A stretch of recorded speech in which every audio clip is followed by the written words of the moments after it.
Good morning, good afternoon, good evening, ladies and gentlemen, wherever you may be in the world. Welcome to today's conversation on Gift of Healing TV. And we appear to have lost Scott. So, excuse me, my co-host, Scott Holmes, is, bless him, he should be here in the room, and I hope he's still got the chat open because we can't see you, Scott. This is a good way to start the program, isn't it, Scott? We can't see you. Sorry, I'm no typist, folks. So hopefully he will realise and he will take himself out and he will come back in again. So I am going to start by saying we are delighted to be joined by Sinja Baumann in Germany. And I love the fact that we spread all around the world. Sinja, so thank you so much for joining us today. It's a real pleasure to have you here. Yeah, thank you so much for having me. It's really just such a joy already. Yeah. Oh, we like having fun with this, and the universe likes having the fun with us. So hopefully Scott's realizing that there's something quite not right, and he'll bring himself out and back in again. Sinja's going to be sharing with us meditation and mantra singing to discover peace inside. I know mantras are something that I use. I sing like language. I sing, but I wouldn't say I'm a singer. We've got Scott back. Excellent. And I'd like to say hi to my co-host, Scott Holmes. Oh, no. Scott, I can't hear you. You hear me now? I can. We can. Okay. So I don't know what happened, but it kicked me out of everything. Anyway. Right. We've got you. That's the most important thing. I've just said hi to Sinja. I am now going to hand over to you. I've known Sinja for a few years. We traveled to India together. Now, she is a meditation teacher, which just scratches the surface of everything that she does, that she understands, that she knows. She is from Germany, but has spent extensive time the last 10 years in India. And I want to thank you for coming onto the program. I welcome you to the program with us. And we'd love to know a little more about your journey to where you are today. Well, thank you for such a warm shower welcome. That's very nice.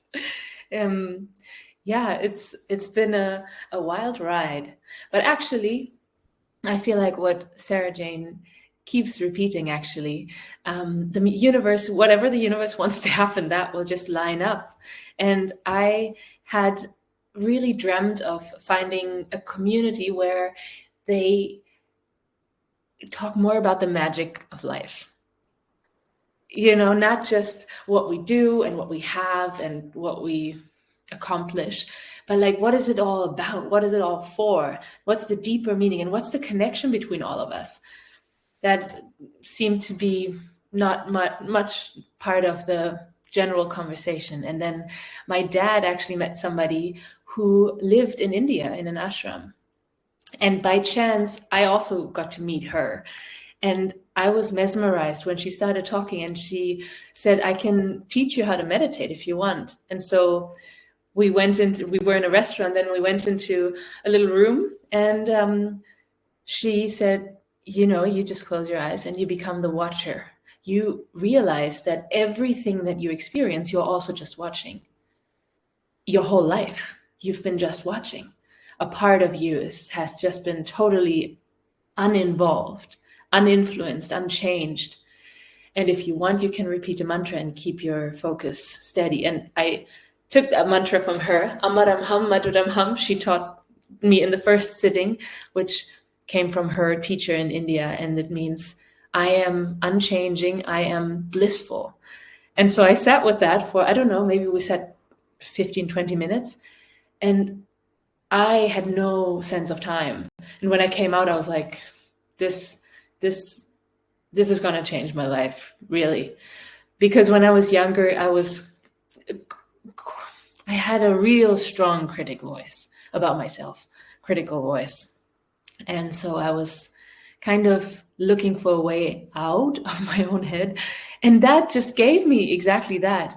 And so a couple of years later, I as soon as I could during my studies, I also went to India. And yeah, I even considered when I was there not going back, but I did go back and I finished my studies, and then I just went and stayed, because there's a whole bunch of people for the last decades studying the nature of the mind, studying what it does, how it shapes our understanding of life, our experience of life, and how we can, by studying the functioning of it, see it for what it is, and also notice that we're not entirely bound in it the way that it feels. It can feel, so that there's a deep freedom in that. So that's been an ongoing source of inspiration. That is amazing. And how much time do you spend in India now every year? It was about 8 to 9 months. And right now I'm breaking that cycle. This is my first autumn, fall, winter since 4 years or 5 years. And yeah, back here. So I'm just taking some back in Germany. Yeah. Yeah. Now you and your mom had a house built there, right? Yeah. You could say a little castle on the hill. It's in a valley, and it's gorgeous. And now, I mean, it took a long time for it to be finished, because we started just before COVID came. And then it took a long time, but it's a sanctuary. It's wonderful. I've seen pictures of it, and it is the ultimate treehouse. Yeah. It sits on top of a building on the side of a mountain. It takes a while to get up there, and it is breathtaking views, and it really feels like you're on top of the world and alone. Yeah, and it's made out of, a lot of it is wood, and it's the Devda wood. I'm not sure what the English is, or is that English? I guess that's the Hindi name. Devda, that's a tree that they worship as a goddess, as a deity. And wow. Like the tree protects itself and protects whoever lives in that space. So you're being protected in your house by an Indian deity. Okay. That is absolutely amazing. Best case scenario. So you helped when we walked through it in meditation, using the beads, and really walking through how to meditate by reciting over and over 108 times that mantra. And that for me changed how I saw meditation, how I looked at it, how I understood it, how it affected me. By just after the halfway point, I all of a sudden lose my body. I kind of lose myself in the meditation. And while I'm repeating it over and over and over, and my hands are moving, I become the observer. And it's, I did some study with female deities, Indian deities, all of them, from Shiva on down. And it was amazing the way that, because of the way you taught me, I was able to do it at home. Depending on the length of it, it would take me anywhere from 20 minutes to 40 minutes in order to do it and recite it for 108 times. But I found that I started singing it, because I was singing it in Hindi, and it was Ayurvedic, and I was singing it, and trust me, I do not sing. I would go to Catholic church, okay, because they don't tell you that, my gosh, you sound terrible, stop singing. They encourage you to sing, and that's where I would sing. But I found myself singing through it, and it really buoyed my entire spirit in doing that, the way that you showed and taught me the way to do it. So I want to say thank you for that, because that was a gift that you gave to me. Wow. Well, thank you so much for also sharing that. I find that the singing is just a really nice way to kind of take the mind gently into that space of meditation where it doesn't feel like it has to understand anything, like nothing to process. It's just like, oh, that just feels nice, and I can go with that. And then the space opens by itself. And I also find that music touches different parts of us. Yeah. You know, music is almost universal in the way that it can be translated, much like light language that Sara does. There is a universality to it. There is an understanding. I mean, you could have a musical piece with no words, and you get feeling and understanding, and just you're moved by it. And that song is so powerful. And knowing you have an extraordinary voice, an extraordinary power through your voice. And it's really mesmerizing the way that when you're going through it and you're singing, and I know you've written and you sing a lot of the verses in Ayurvedic or Hindi? In Hindi and Sanskrit. Yeah. In Sanskrit. Okay. And so I don't understand any of them, so they're all very, very, I know that they're not easy languages. How many languages, by the way, do you speak? Well, some are a little bit more in the background. I used to speak German, English, Spanish, Dutch. That's it, I think. But now I'm trying to learn Hindi, so Dutch is kind of in that corner. Spanish is somewhere in that corner. English and German are still active. Oh, jeez. I envy anyone who can master several languages. I don't know how you can think things through. When you think, do you think in German, or do you think in English, or do you think in Hindi? Nah, Hindi not so much. Not yet. I hope one day I'll get there. But sometimes I actually find myself having conversations in my head in English. Okay. Even though it's a secondary language. Yeah, but I spend so much time around English-speaking people, and Swamiji, the teacher in India that we still have recordings of. He's not alive anymore in his physical form, but there are so many tapes that totally bring him to life. So I listen to that quite regularly, and so that's Indian English. But so speak a little bit about. I start to speak like that.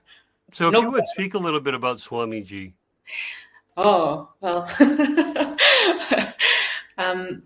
Yeah, I feel like Swamiji wasn't really from this planet, was a human form, but so free from the human condition that it was just such an inspiration. It was an invitation into our own freedom, into liberation. He would repeat again and again, listen to that voice within, listen to the voice within. Don't go with the mind. The mind will always tell you outside all these things are so important. And also everything is separate from you. That sense of separation originates in the mind. And Swamiji said, it's just a sense. It's not a reality. The reality is there is only one. There's one awareness holding this whole human experience, this whole world in itself, and we're all that awareness looking through different pairs of eyes, but actually at the basis we're exactly the same. And when I heard that for the first time, I felt so freed from the sense of kind of a shyness in being with people. And even sometimes I felt like I was shy looking into their eyes. But then when he said, you're looking into the little spot of black in the middle, that's the same space. That's like a hint into the vastness of the space that we are, that is inside. And we're just like looking into each other's eyes, and you can see that's actually the same being. Looks different, but that's the appearance. That's how he would say also the scriptures that's the illusion, and that's the play. So then the Maya, which is illusion, becomes Lila, which is a play. And then it's much less heavy and much less dense. And with these dips of meditation, regular dips, We get to seat ourselves, like really establish ourselves in the space that is watching, and not just days passing. I'm running to, I don't know, get something done, but I'm coming from space, and now, okay, now this is happening. How can I respond to that? Or I'm just watching how it responds, right? And it just brings so much freedom. And I actually, since that day when that one woman taught me the mantra, Amaram Ham, Maduram Ham, it is going in my head. Also, when I, like before we came online, I was like, Amaram Ham, Maduram Ham. Before I send an important email, Amaram Ham, Maduram Ham, and then I send it. And it's just like Sarah Jane, you said, just like offering it up and then letting it flow from there with like total, I mean, in that moment, I can be free from the attachment to the outcome. And then we'll see when the outcome comes, how the reaction comes. And that's also fine. But yeah, the settling into the space is the essence. Freeing ourselves from an outcome. Yeah. When I was taught a technique called metamorphic technique, it was drummed into us to be totally detached from the outcome. And we're human beings. We like to know.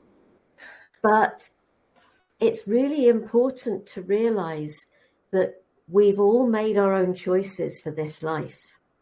Even if some people think, why would I have chosen that? Because I've heard enough people say that. But we've made our own choices. And therefore, it is not up to any of us to try and force something that we think they should be doing or whatever, because it may not be part of their journey. And so the detachment is really, really important. Yeah.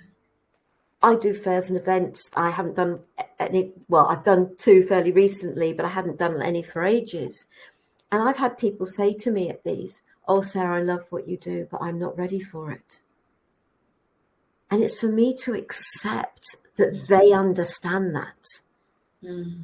And it's accepting that what each and every one of us brings, they're only going to be those people that we have that agreement with, that they will be touched by it and they will take from it what is right for them at that point in time. That's why sharing these programs is part and parcel of trusting that the information we share will touch the lives it is meant to when it is meant to. Mm-hmm. And okay, you said to say this because I said it just before we came on air. The more we share, the more we care, the more love there is in the world. And that's what these programs are all about. We share the wisdom we've learned from our own journeys so that we can support, hopefully, others. They won't be able to not have their journey. You know, they're still going to have their journey, but maybe they don't need to take as long and it doesn't have to be as hard for them as it potentially was for us. But it's going to be it is totally right for them.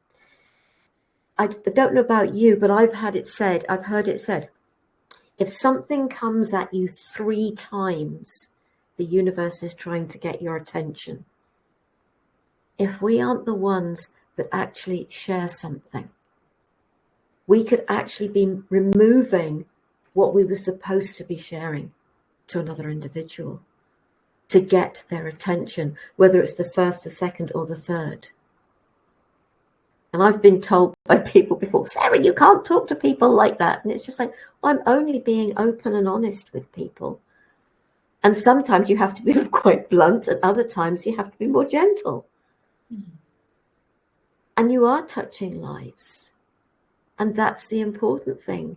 And mantras have been very definitely part of my journey with the learning Reiki. I don't know whether you, Scott, did you use mantras when you were, which mantras did you use?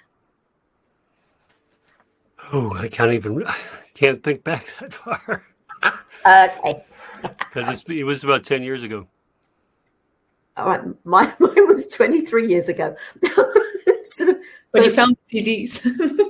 So Om Namah Shiva is the mantra that my Reiki master uses and I use.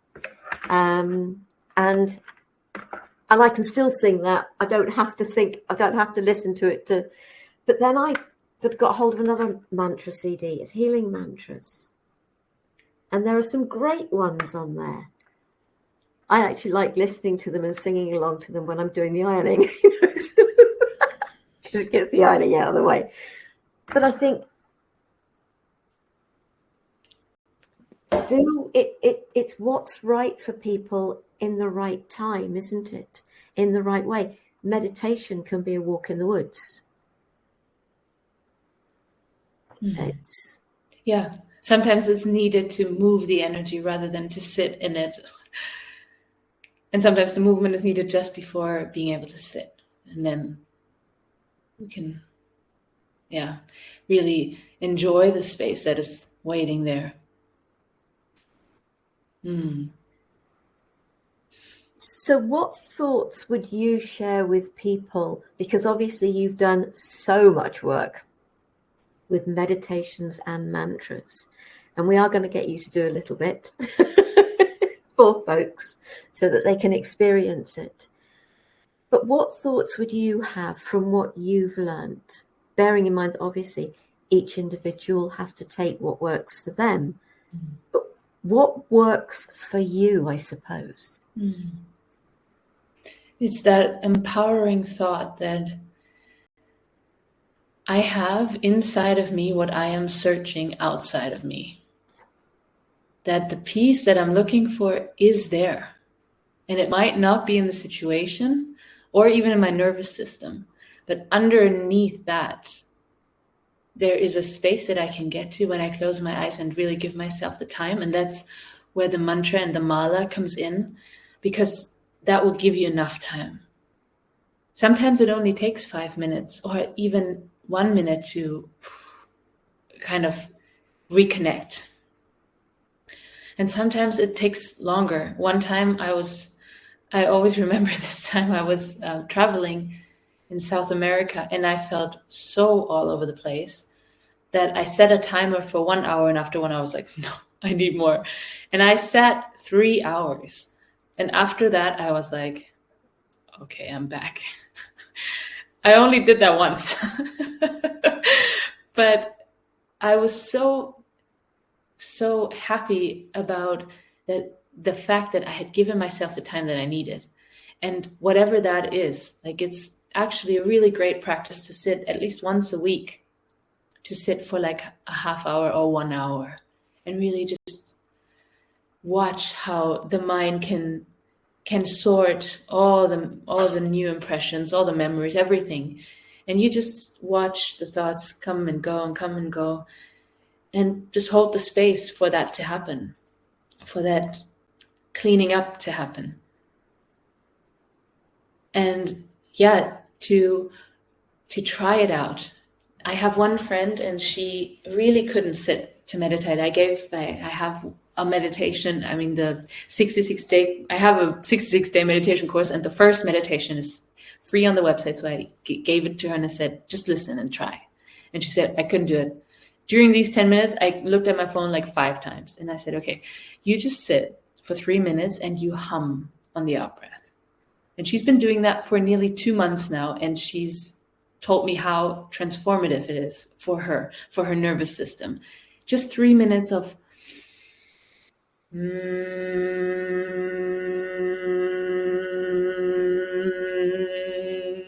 and you sit and you just listen to your own sound and feel how the nervous system is totally being regulated by that.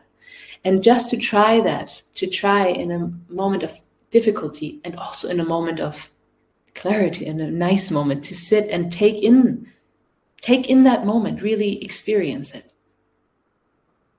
That would be, and then just to try it out, that would be something that I would tell everyone. If you ever feel your mind is harsher than it needs to be, then meditation can really help create some space and then bring in a more appropriate way to deal with the mind and the mind to communicate.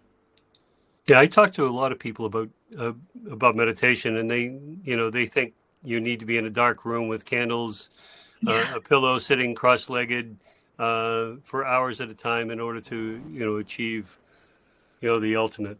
Yeah. But in practice, just doing it on a regular basis, the more you do, it's like a muscle that we use, that we practice with exercise. That what I have found is, especially in my work, is that with myself, is as long as I maintain a daily practice, I'm not fighting it. I'm just allowing it. And it comes because the memory is there, the muscle memory is there, the body goes, okay, we're ready. And it just kind of comes because I've set the intention. I've set my body up to do that. I've done that. And for me, in doing the meditation on a daily basis, it changes the way my day goes. Because if I don't do it, how you get, sometimes you just kind of blow through the day, or you wake up late, or the alarm didn't go off, or whatever. All of a sudden, I'm in a very different vibration for that day, and I have to stop. When I realize I'm there, I have to stop, and I take 5 minutes aside, and I just find that place again, and then everything just kind of. And we talk about breath. Breath is all, right? Breath work, and it takes on many forms, but it's so important during meditation to be able to have that consciousness, that presence of being able to see your breath, know your breath through the meditation. Also, I have found. Yeah, totally. It is such a consistent reminder, right? It flows the whole time. So anywhere, wherever we are, whatever we do, we can become aware that the breath is flowing, and it's actually flowing for us. We don't even need to remember to breathe. We are being breathed. So the most essential thing is done for us.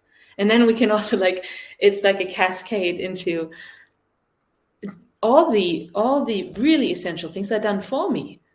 And I think I have to control so much, or have to manage, or whatever. And actually I can just be so when I realize that, I just become so thankful and so grateful for this life, for this force that is just keeping this thing going, keeping this experience happening. And then we're in that realm of magic where it's just I don't even know how any of this actually works. And it's done for me, and I can just watch and say thank you. And immediately you're in a totally different space than where you just started. And it just is a one change of perspective that creates a whole different reality. I'm listening to what you're saying, and I just, because I work with toning, it is a matter of it's a breath, and then it's allowing that tone, that sound out. So as you were saying about the breath in and then hum for the out, it's just well, okay, I don't hum, but I do. And when I was at an event, a few years back now, and it was very much about, and they weren't 100% certain who it was, whether it was Melchizedek, Miriam, sort of Mary, Mother Earth. There was definitely the M there. And there was mu, ma, me, but said with your lips closed as a sound. Mm. And so it would be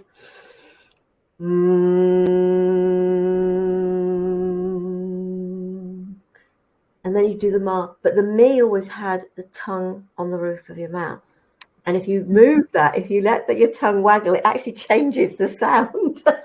I'm not sure we were meant to do that, but it's something I've done since. And so whether it's a hum or whether if it's something that resonates with something else, I suppose that out breath can be that, can't it? Rather than necessarily a hum? Or would you say it should? Yeah, totally. Yeah. Totally. Yeah. No, that was just also to get out of the mind and into the body. And that vibration is there no matter what. Yeah.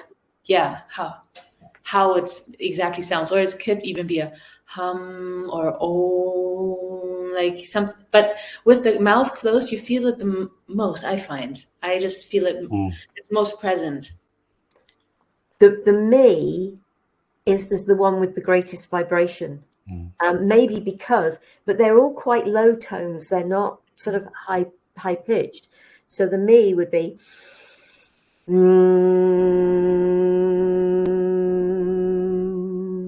you can feel that vibration in your mouth. It's not a huge amount of vibration, but you are very aware that it is there. Yeah.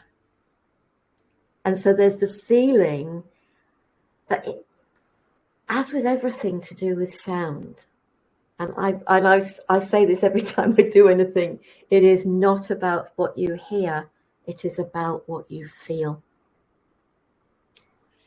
And on that note, how about we have a little demonstration? Nice. Smooth. Yeah, I have my ukulele with me. Okay, Scott, if you and I mute ourselves so we can't be disturbing things. I don't know if I should, actually the lyrics are very simple for this one. Scott, I think we sang that together before. It's Om Namah Shivaya, actually, what you had also shown. Hari Om, Hari Om, Hari Om, Namah Shivaya. Hari Om, Hari Om, Hari Om, Namah Shivaya. And every line is repeated twice. So 2 times low, 2 times high. But I sing the first time and then you can join in for the second time. And then the chorus is Shivaya, Shivaya, Shivaya. So Hari Om is actually, Hari is also about that power that removes all obstacles. And Om is like I'm coming back to that source. And Shiva is a representation of the highest consciousness, that it's depicted as this God that sits in deep meditation and is just totally unshaken, just sitting in sometimes sitting in his own bliss. Like he's the Lord of bliss. And he's also the Lord of total dissolution. So it's like when everything falls away, what remains is that deep peace. And what falls away is actually only the mind and its stories, right? So that is the invitation of the mantra, that the mind can let go of its grip. Mantra means mind, and tra is the release. So the moment the mind becomes a bit more fluid, it just expands into that space of consciousness, and we can enjoy that. So Hari Om, Hari Om, Hari Om, Namah Shivaya. And then from there, maybe we can go into a meditation for a moment just to follow that space inside.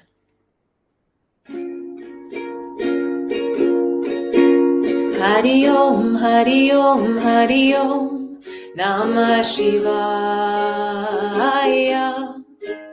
Hari Om, Hari Om, Hari Om, Namah Shivaya. Hari Om, Hari Om, Hari Om, Namah Shivaya. Hari Om, Hari Om, Hari Om, Namah Shivaya. Shivaya. Shivaya. Shivaya. Shivaya. Hari Om, Hari Om, Hari Om, Namah Shivaya. Hari Om, Hari Om, Hari Om, Namah Shivaya. Hari Om, Hari Om, Hari Om, Namah Shivaya. Hari Om, Hari Om, Hari Om, Namah Shivaya. Shivaya, Shivaya, Shivaya, Shivaya.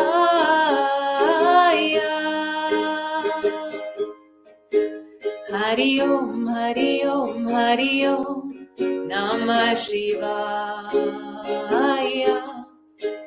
Hari Om, Hari Om, Hari Om, Namah Shivaya. Hari Om, Hari Om, Hari Om, Namah Shivaya. Hari Om, Hari Om, Hari Om, Namah Shivaya. Shivaya, Shivaya, Shivaya, Shivaya.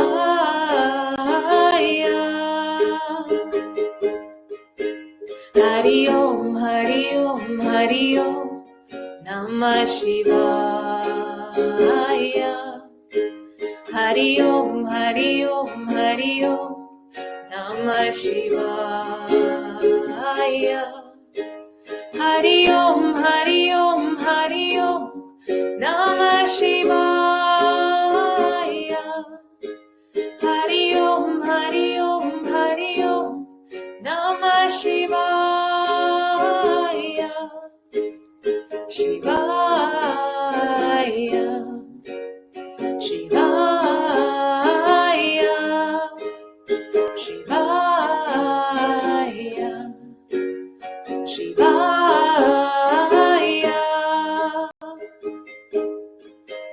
Hari Om, Hari Om, Hari Om, Namah Shivaya. Hari Om, Hari Om, Hari Om, Namah Shivaya. Hari Om, Hari Om, Hari Om, Namah Shivaya. Hari Om, Hari Om, Hari Om, Namah Shivaya. Shivaya, Shivaya, Shivaya, Shivaya. Hari Om, Hari Om, Hari Om, Namah Shivaya. Hari Om, Hari Om, Hari Om, Namah Shivaya.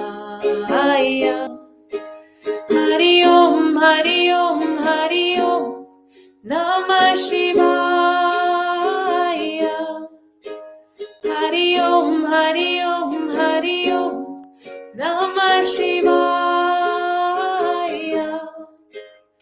Shivaya, Shivaya, Shivaya, Shivaya, Shivaya, Shivaya, Shivaya, Shivaya.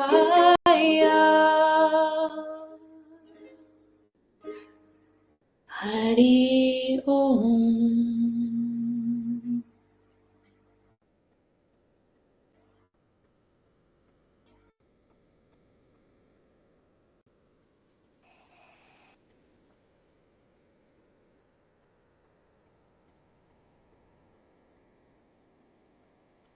we can just follow that sound into the silence that it emerged from and that it now went back into.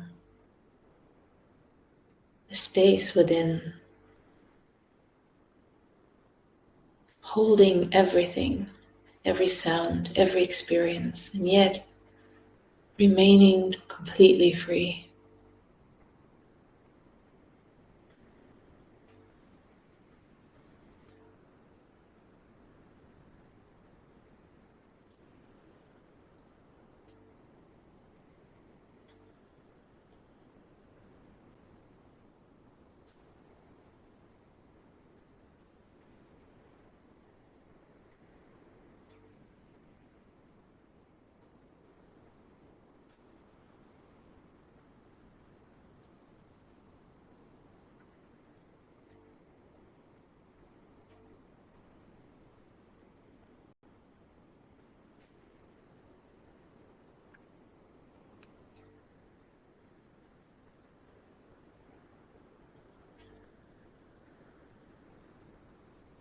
And maybe we still hear the mantra going in our head.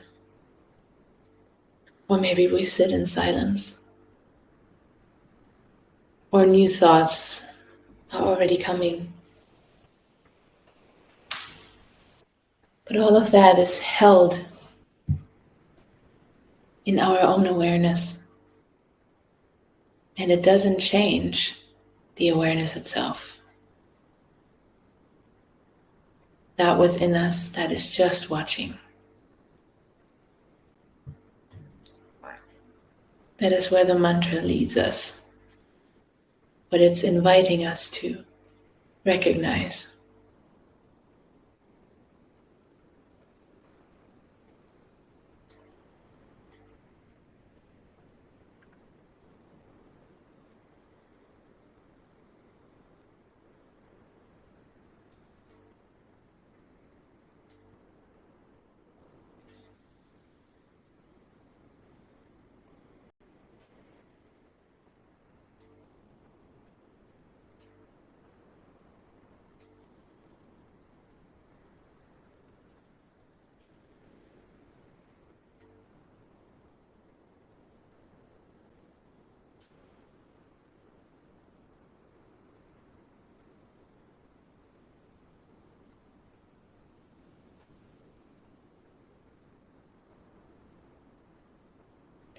And as we sit, we become an observer of our own body even.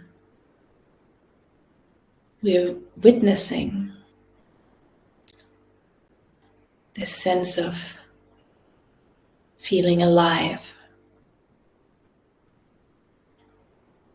We're witnessing this body sitting here.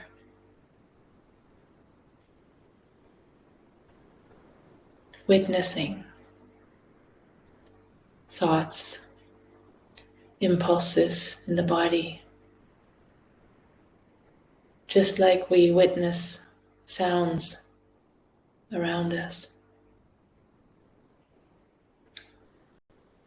Totally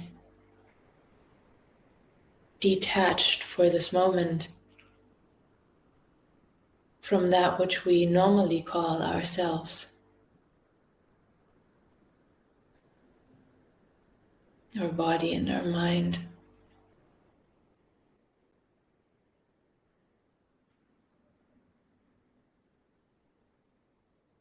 And we get a glimpse of how expanded our being actually is.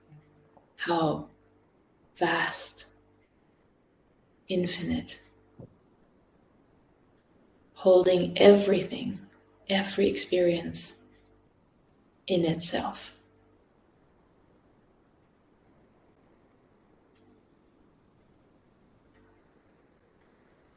And from this freedom, from this joy,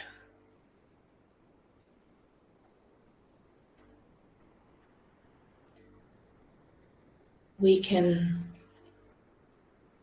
invite that which we want to experience into this body, into this mind, shower ourselves, taking from this limitless source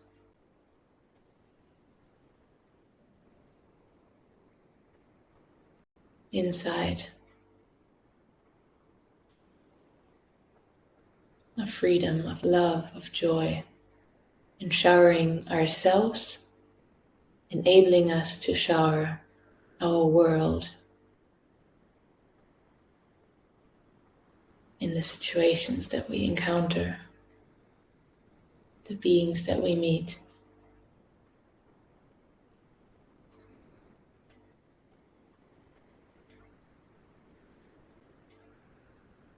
And we get to live in that love that is always there and is just normally covered by the mind talking about something else.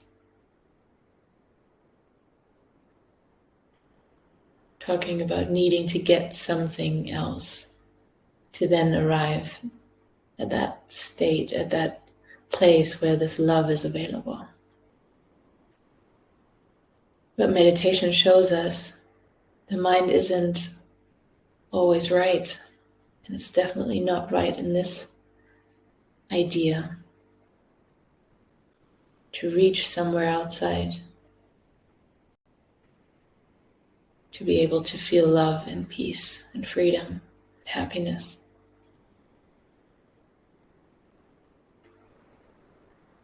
And we get to see that the mind is such a beautiful tool. But when it takes over and pretends it's the master, then life becomes harder, more stressful than it is designed for us to be. For us, these beings of love, beings of peace. So then we can use the mind when we need it. And otherwise we just rest and remember that space within, the spaciousness within.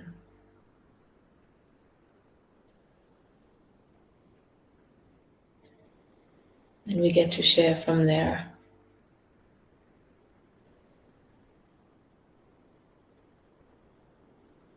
Whatever the source wants to express.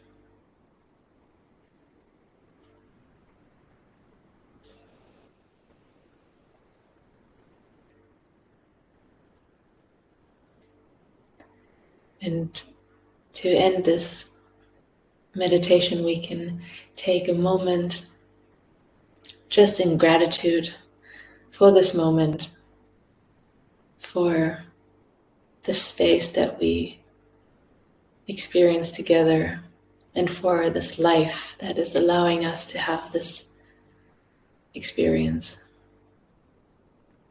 and for each other.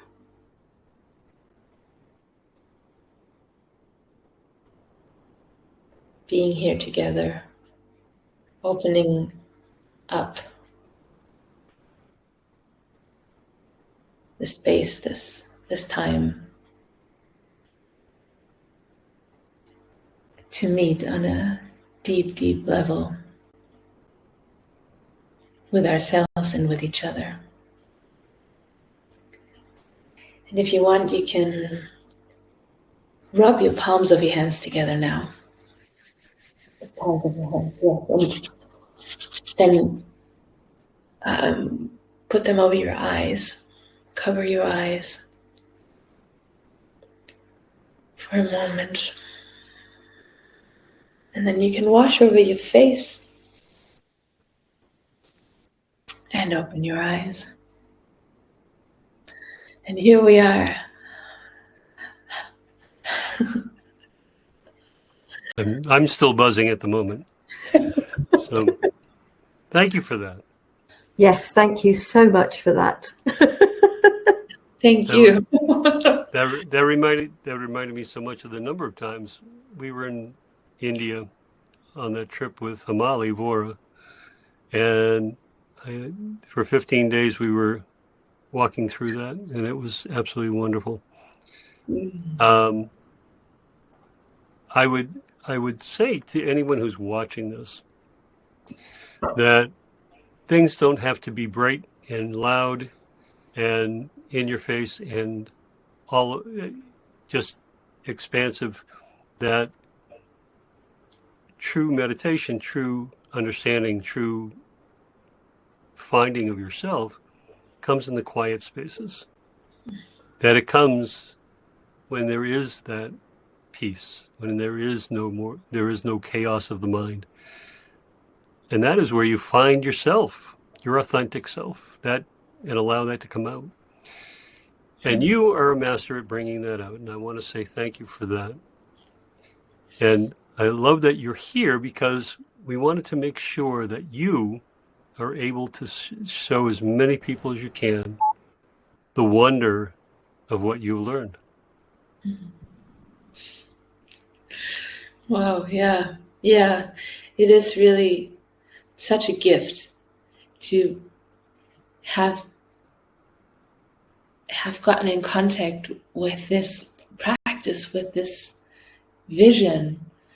And now to share it, it's not even like I'm doing it, but I found something that is really, really such a source of inspiration and liberation. And whoever wants to dive into it is most welcome, because I love to go there and talk about it and sing about it.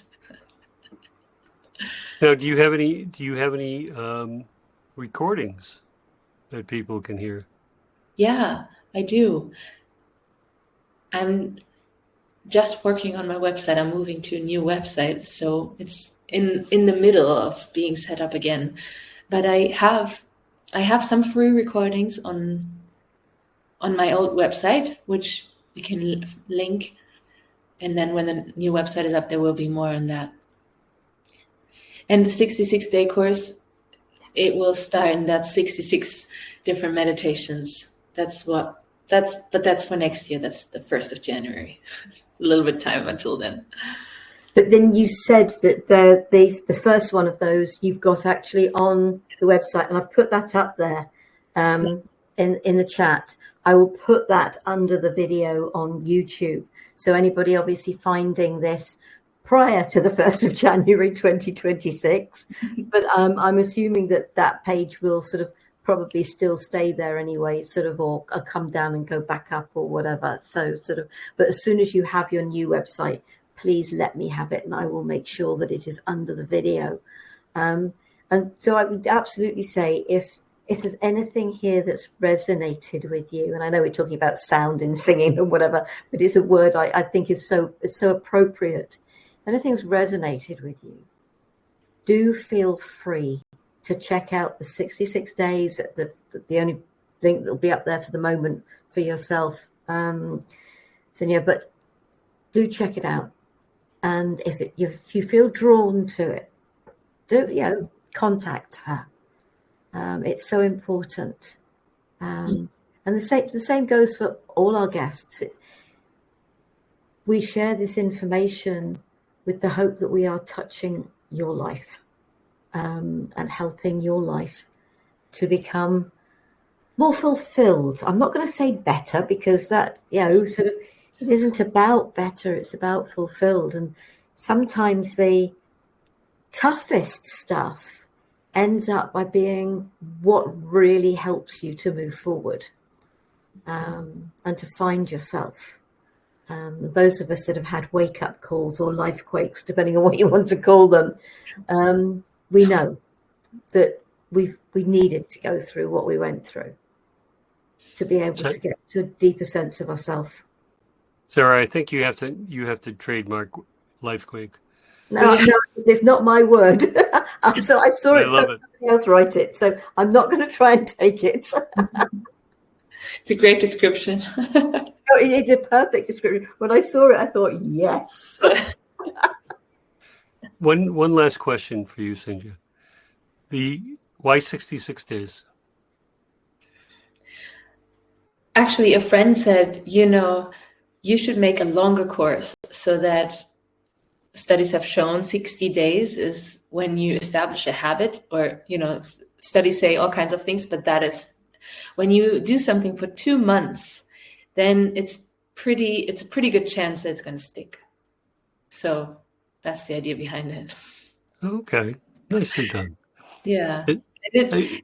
We do meet live to have these kinds of conversation alongside with it, because it's the meditation and the different way of thinking. So it goes together, and obviously that's also part of the meditations, but it's great to be able to, talk about what you experience and let that sink in. So as Sara is always want to say, is there anything else that you would like to share that we haven't touched on today? Oh, well, I feel like we really talked about the things that are filling my heart right now and have been filling it. So yeah, I feel like it feels very complete. Wonderful. Yeah, thank you. I really want to thank you again for coming on. In this case, it was short notice, but it worked out very, very well. And for those of you out there that are listening, I hope you go back and listen to this again. Listen to her singing. Listen to the meditation. If you allow it, it will affect you. It will allow you to sink back into yourself. Truly. No. And Sara?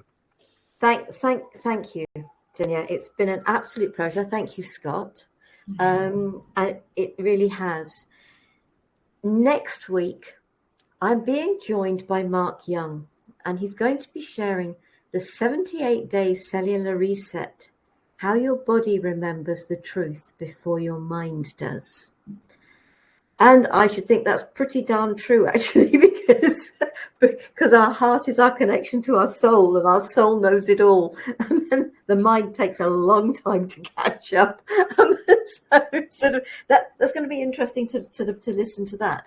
So I hope you'll think about joining us for programs in the future. We are continuing into 2026. So please, and all the catch up. All of the videos are on the website, on the catch-up pages. Go and enjoy yourself. What speaks to you? That's why we do this. So thank you, Sinja. Thank you, Scott. Thank you all for watching. Take care, be safe, stay well. Namaste, sweet souls. Bye.